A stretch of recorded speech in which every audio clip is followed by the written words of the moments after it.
Los momentos en familia son más agradables disfrutando de un desayuno con unos deliciosos huevos, especialmente cuando son de Eggland Best. Tienen un sabor deliciosamente fresco y la mejor nutrición, como 6 veces más vitamina D, 10 veces más vitamina E y el doble de omega 3 y B12 que los huevos regulares. Para nosotros, los huevos pueden ser cocinados de cualquier estilo, siempre y cuando sean los mejores. Eggland Best, mejor sabor, mejor nutrición, mejores huevos.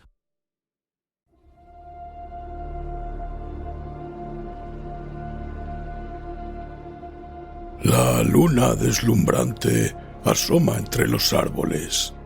La oscuridad de la noche lo inunda todo y una tenue niebla comienza a aparecer. Adéntrate en el bosque, busca el árbol viejo, siéntate a su lado. Ponte cómodo, cierra los ojos y escucha la historia que traen hasta ti las criaturas de la noche. Bienvenidos. Estos son los cuentos del bosque oscuro.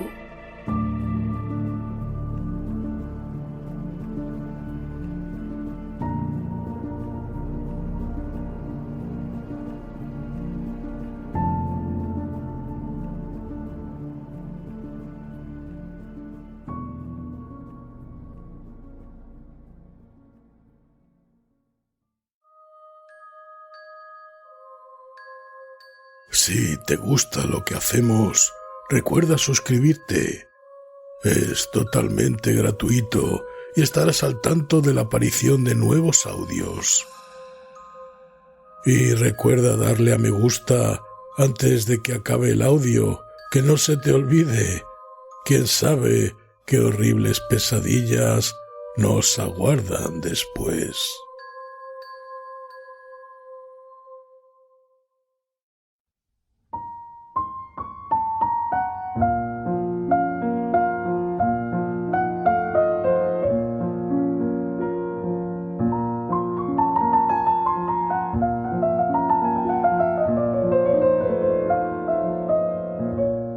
El anciano,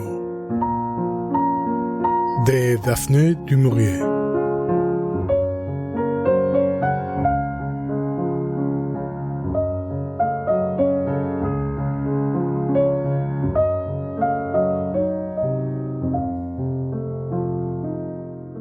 ¿Me preguntaba usted por el anciano?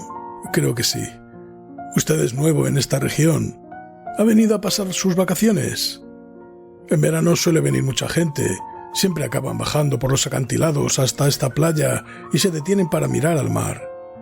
Luego vuelven la vista hacia el lago, igual que usted. Bonito sitio, ¿verdad? Tranquilo y apartado. No es extraño que el anciano lo eligiera para vivir. No recuerdo cuándo llegó. Nadie lo sabe. Debió de ser hace muchos años. Cuando yo vine aquí mucho antes de la guerra, él ya estaba. Quizá vino huyendo de la civilización como yo. O quizá es que la gente del lugar donde vivía antes le hacía la vida imposible. Es difícil decirlo.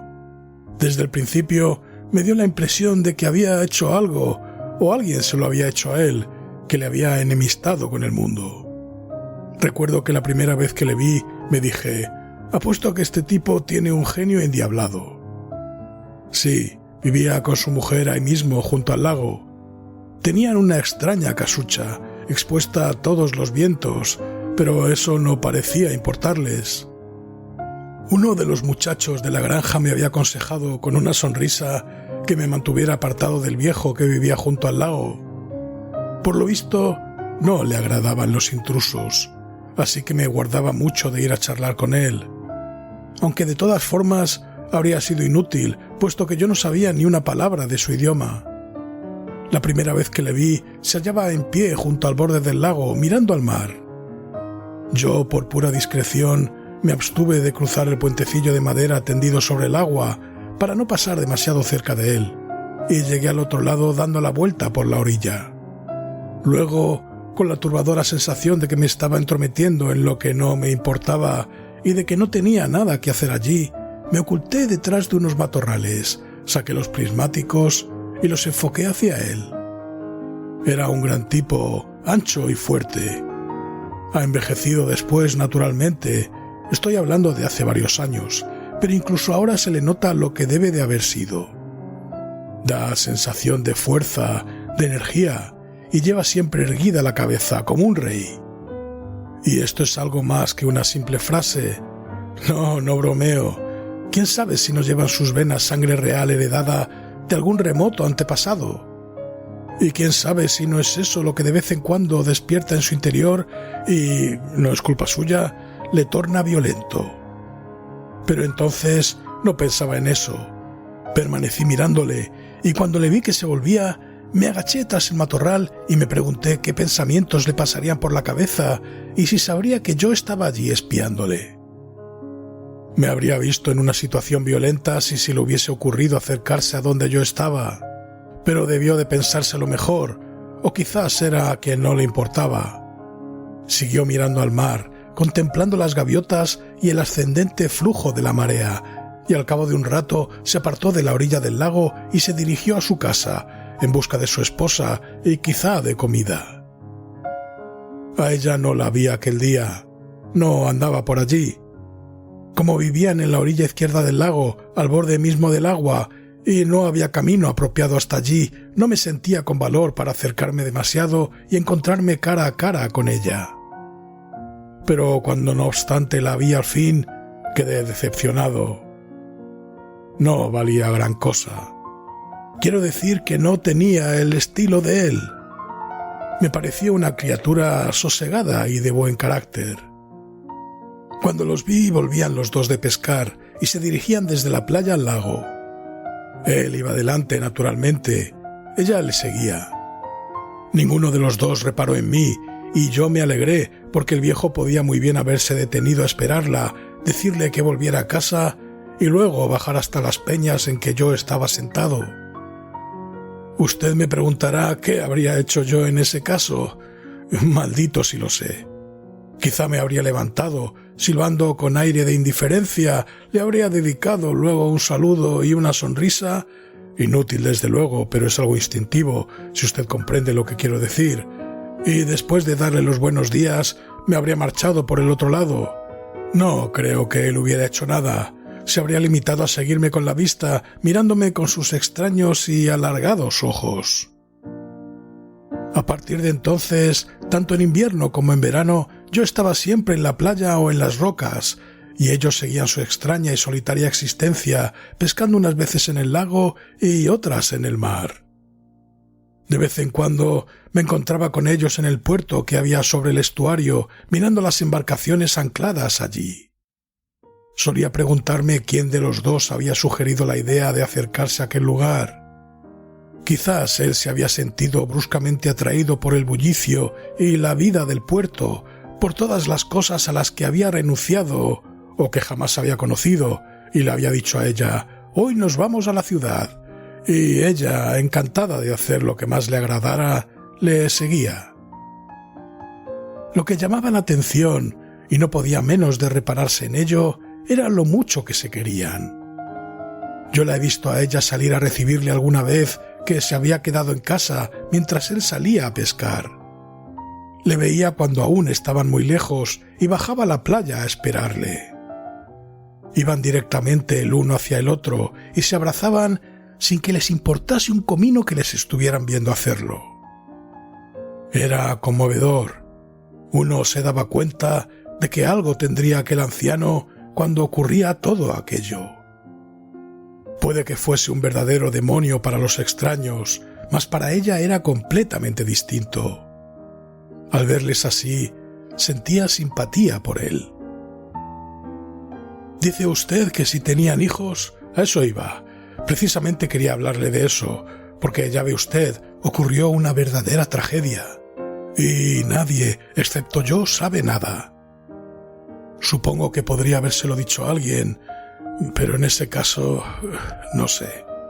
Podrían haberse llevado al anciano y ella se habría quedado con el corazón destrozado. Y además, no era asunto mío. Sé que las pruebas contra el anciano eran poderosas, pero no concluyentes. Podía haberse tratado de un simple accidente. De todas formas, Nadie investigó nada cuando desapareció el muchacho, de modo que ¿quién era yo para entrometerme y ponerme a resolver el asunto? Intentaré explicarle lo que sucedió, pero debe usted comprender que todo esto se desarrolló a lo largo de bastante tiempo y con frecuencia yo estaba ocupado o ausente y ni siquiera me acercaba al lago. Nadie más que yo parecía tomarse ningún interés por la pareja que vivía allí, de modo que lo que voy a referir lo he visto con mis propios ojos. No son cosas que haya oído ni chismes que murmurase la gente a espaldas de ellos. No siempre han estado solos como ahora. Tenían 4 hijos, 3 chicas y un chico. Los criaron a los 4 en aquella desvencijada cabaña que tenían junto al lago, y todavía me pregunto cómo pudieron hacerlo. He conocido días en que la lluvia azotaba despiadadamente el lago, y éste se hinchaba en olas que rompían en la orilla y dejaban la tierra convertida en un verdadero cenagal, mientras el viento rugía sin cesar sobre la casa. Sin duda usted piensa que cualquiera que tuviese nada más que un poco de sentido común se llevaría de allí a su esposa y a sus hijos para instalarlos en algún lugar donde pudiesen disfrutar de las comodidades más elementales. Pues no, ni hablar. El viejo debía de pensar que si él podía soportarlo, también podría soportarlo ella y los niños. Quizás se proponían educarlos en la escuela de la adversidad. Las jovencitas eran muy atractivas, sobre todo la pequeña. Nunca supe su nombre, pero yo la llamaba Chiquita porque lo era de verdad. A pesar de su tamaño, me parece que la estoy viendo, lo menudita que era. Por la mañana era siempre la primera en aventurarse y chapotear en el lago, muy por delante de sus hermanas y de su hermano. A este le llamaba Bebé. Era el mayor y aquí entre nosotros un poco bobo. No se parecía a sus hermanas y tenía un aspecto un tanto desgalichado. Mientras ellas jugaban o pescaban, él rondaba por los alrededores sin saber qué hacer. Si podía, se quedaba en casa, cerca de su madre. Un verdadero hijo de mamá. Por eso le puse aquel nombre. Y no es que ella le hiciese más caso que a los demás. Por lo que yo pude ver, trataba exactamente igual a los 4. De quien estaba siempre pendiente era del anciano. Pero Bebé no era más que un niño grande y me parece que bastante simple. Al igual que los padres, los jóvenes hacían una vida retraída. Supongo que era el anciano quien les había acostumbrado a eso. Nunca iban a jugar a la playa, y eso que debía de ser una tentación muy grande en pleno verano, cuando la gente se paseaba por los acantilados y bajaban a la playa a bañarse y a merendar. Supongo que el viejo tendría sus razones para prohibirles que se relacionaran con desconocidos. Estaban acostumbrados a verme por aquellos parajes buscando leña y cosas parecidas. Yo solía pararme a menudo para verles jugar junto al lago, pero no les hablaba. Podrían haber ido a decírselo al anciano. Cuando yo pasaba cerca de ellos, solían mirarme y luego apartaban la vista con cierta timidez. Todos menos Chiquita. Chiquita sacudía la cabeza y hacía una cabriola para que me fijase en ella. A veces les veía salir a los 6, el viejo, su mujer, Bebé y las 3 chicas, para irse a pescar todo el día en el mar. El viejo iba delante, naturalmente. Chiquita, deseosa de ayudar en algo, marchaba muy cerca de su padre. La madre iba mirando a su alrededor para ver si se mantendría el buen tiempo. Seguían las otras 2 chicas y Bebé. El pobre tonto de Bebé era siempre el último en salir de casa. Nunca supe lo que pescaban. Solían quedarse hasta bastante tarde y cuando volvían yo ya me había marchado. Pero creo que les iba bien. Debían de vivir casi enteramente de lo que pescaban. Al fin y al cabo, ¿no dicen que el pescado tiene muchas vitaminas? Quizá el viejo tuviese sus propias ideas acerca de la alimentación. Pasó el tiempo y los chicos fueron creciendo. Me pareció que Chiquita perdía algo de su individualidad. Creció más que sus hermanas. Formaban un bonito trío, tranquilas, bien educadas. Bebé era enorme. casi tan grande como el anciano, pero qué diferencia. No tenía la belleza de su padre, ni su vigor, ni su personalidad. No era más que un desgarbado patán. Y lo malo era, creo, que su padre se avergonzaba de él. Estoy seguro de que no ayudaba a gran cosa en la casa. Y para la pesca era completamente inútil. Las chicas trabajaban como hormigas y Bebé no hacía más que estorbar. Si su madre estaba por allí, se quedaba a su lado, sin hacer nada. Yo me daba cuenta de que al padre le irritaba tener por hijo a aquel idiota. Lo que también le irritaba era que Bebé fuese tan corpulento. Probablemente aquello era un contrasentido para su intolerante mentalidad. La fuerza y la estupidez no podían marchar unidas. Desde luego, en cualquier familia normal, Bebé habría abandonado ya la casa para irse a trabajar. Yo solía preguntarme si el viejo y su mujer hablarían de ello por las noches o si daban por sentado, aun sin admitirlo expresamente, que Bebé no servía para nada. El caso es que acabaron marchándose de la casa, por lo menos las 3 chicas. Le contaré cómo sucedió. Un día de finales de otoño, en que yo había ido a hacer algunas compras a la pequeña ciudad del puerto, distante 3 millas de aquí, vi de pronto al anciano, su mujer, las 3 chicas y Bebé que se dirigían a Pont. Pont está al final de la ensenada que se abre al este del puerto y se compone de unas cuantas casitas y una granja agrupadas en torno a la iglesia. Todos ellos iban muy limpios y aseados y me pregunté si irían de visita. Eso era algo que no entraba en sus costumbres, pero al fin y al cabo quizá tuvieran allí algunos amigos y yo no lo supiera. De todos modos, aquella fue la última vez que les vi a todos juntos. Aquel fin de semana se desató una de las clásicas galernas del este. Soplaba un viento huracanado y yo me quedé en casa sin salir para nada. Sabía que el mar estaría rompiendo violentamente sobre la playa y me pregunté si el viejo y su familia habrían podido regresar a casa. Habrían hecho bien quedándose en Pont con sus amigos, si es que tenían amigos allí. El viento no amainó hasta el martes, y fue entonces cuando me decidí a bajar a la playa. Estaba cubierta de algas, maderos, brea y alquitrán. Siempre pasa igual después de un temporal del este. Volví la vista hacia la choza del anciano y le vi a él y a su mujer, de pie en el borde mismo del lago. Pero no había ni rastro de los chicos. Me pareció curioso y esperé, pensando que no tardarían en aparecer. Pero no vinieron. Di la vuelta al lago y pasé a la otra orilla, desde donde podía contemplar a placer la choza del anciano.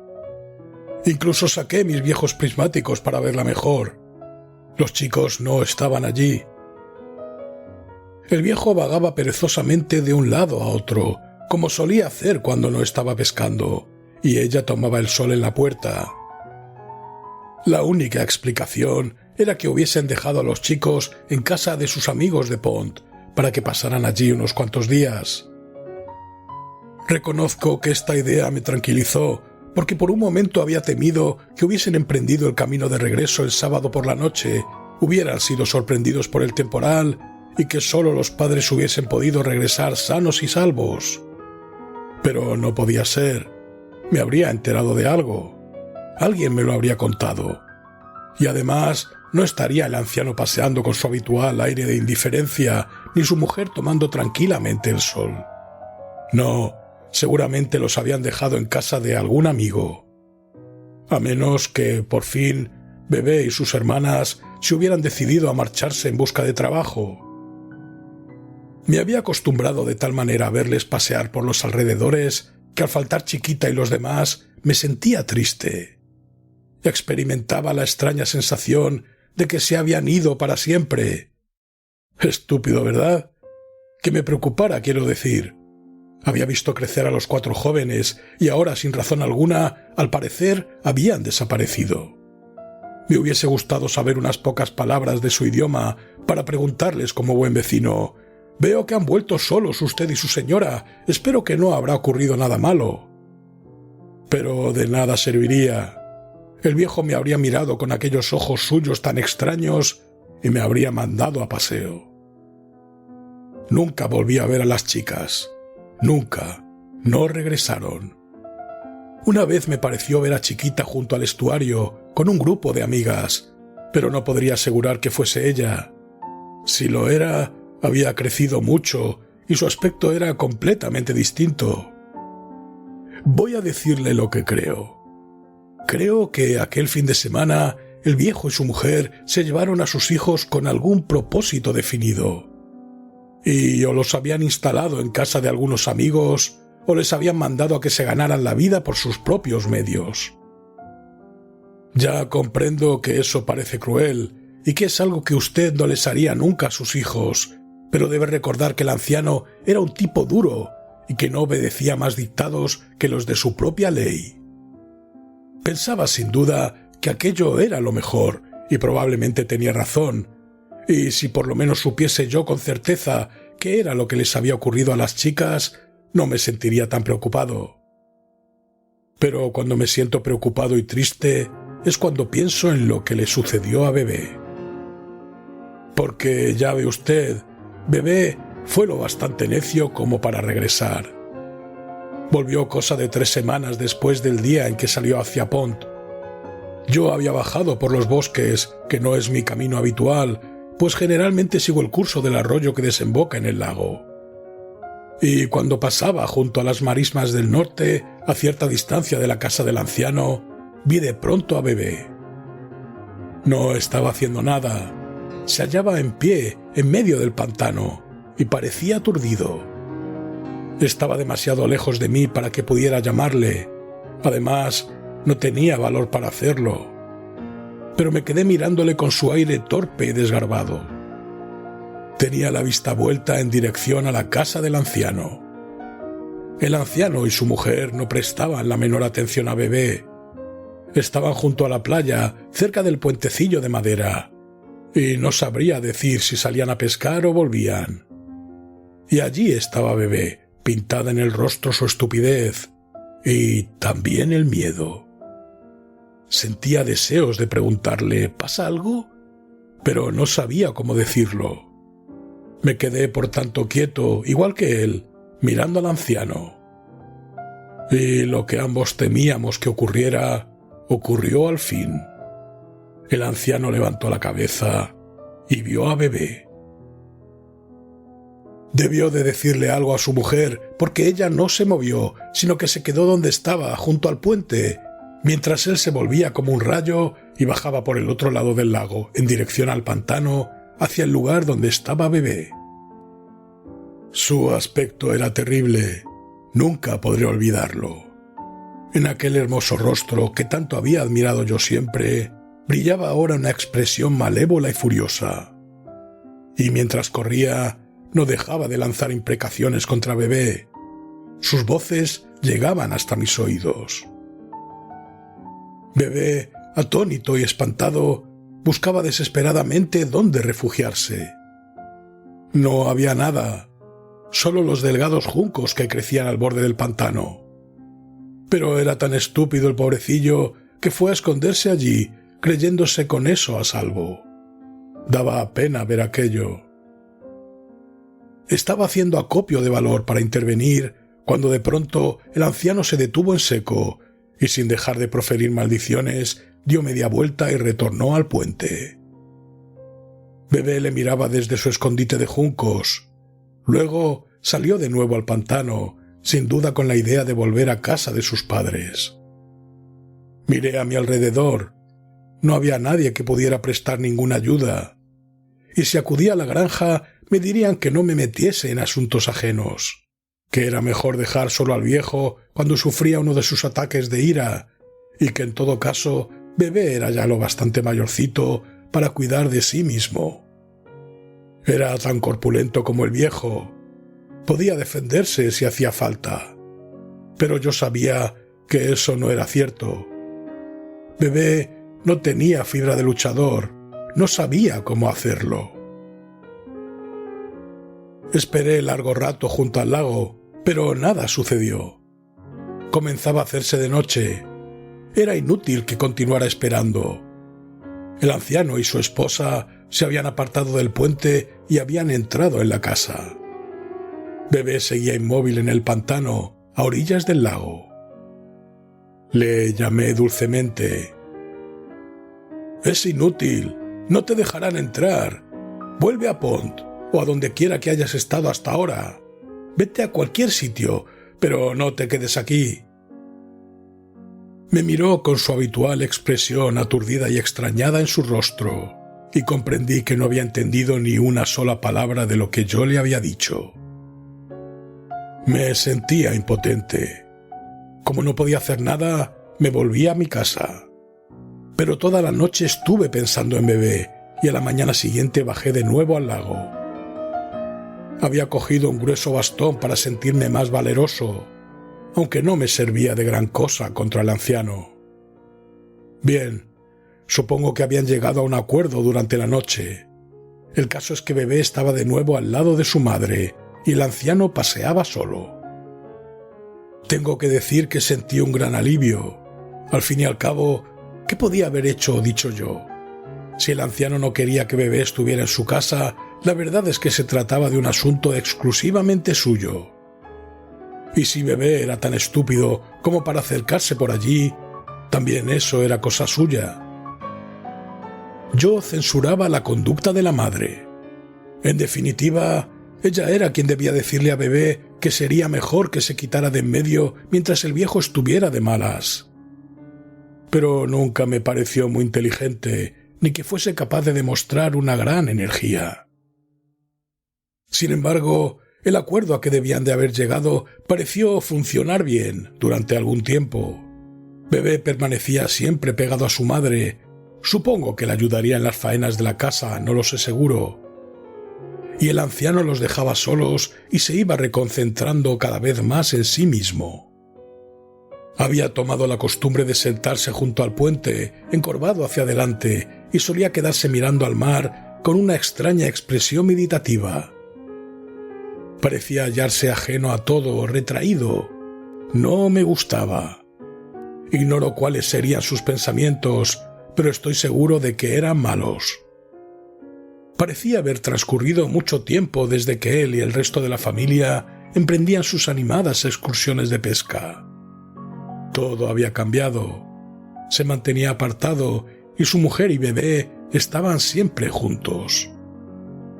Yo le compadecía, pero al mismo tiempo me sentía asustado. Comprendía que aquello no podía continuar así indefinidamente. Tenía que ocurrir algo. Un día bajé a la playa a recoger los maderos que pudiera encontrar. El viento había soplado de firme durante la noche. Y al mirar hacia el lago vi que Bebé no estaba con su madre.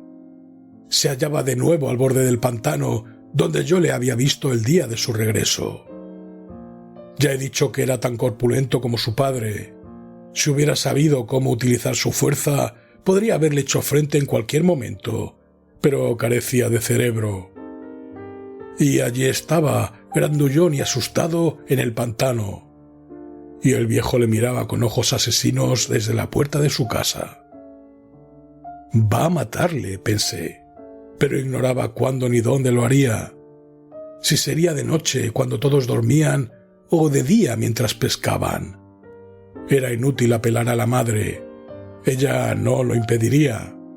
Si al menos tuviese Bebé un poco de sentido común y se marchara. Estuve mirando y esperando hasta la caída de la noche. Nada sucedió. Llovió bastante durante la noche. El día siguiente amaneció gris y frío. Diciembre estaba en todas partes y los árboles exhibían tristemente sus ramas desnudas, desprovistas de hojas. No pude bajar al lago hasta la última hora de la tarde. Entonces el cielo estaba ya despejado y el sol, antes de hundirse en el mar, brillaba con ese acuoso resplandor tan frecuente en invierno.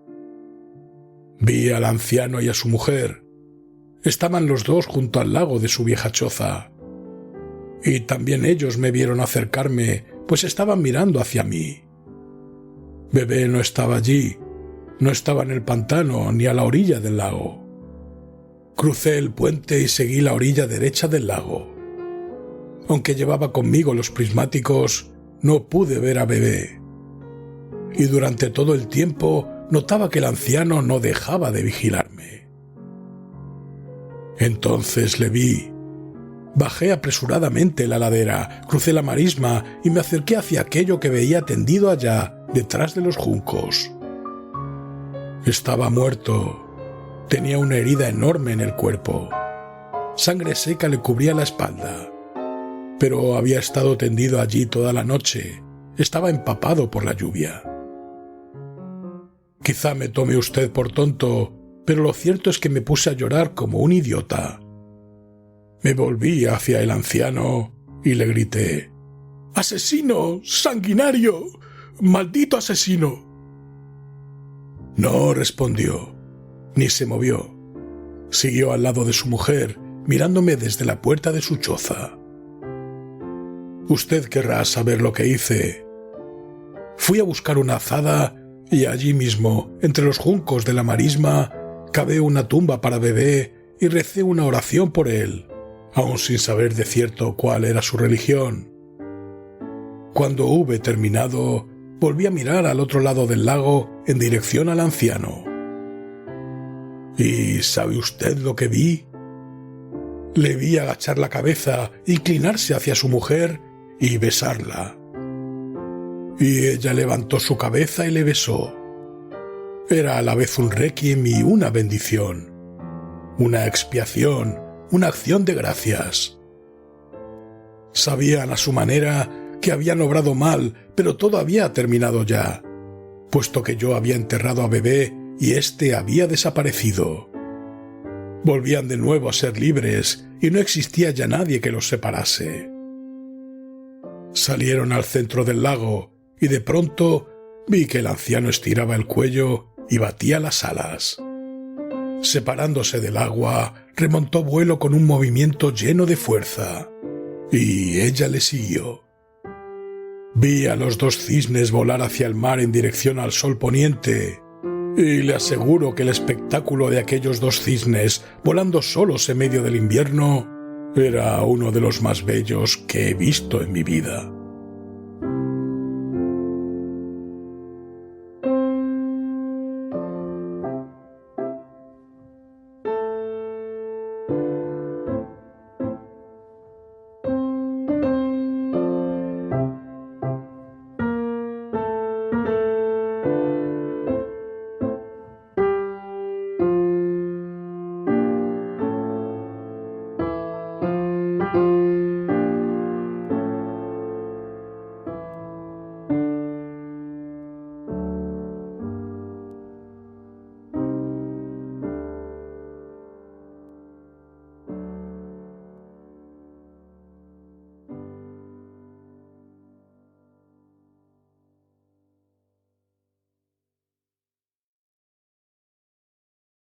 Los momentos en familia son más agradables disfrutando de un desayuno con unos deliciosos huevos, especialmente cuando son de Eggland Best.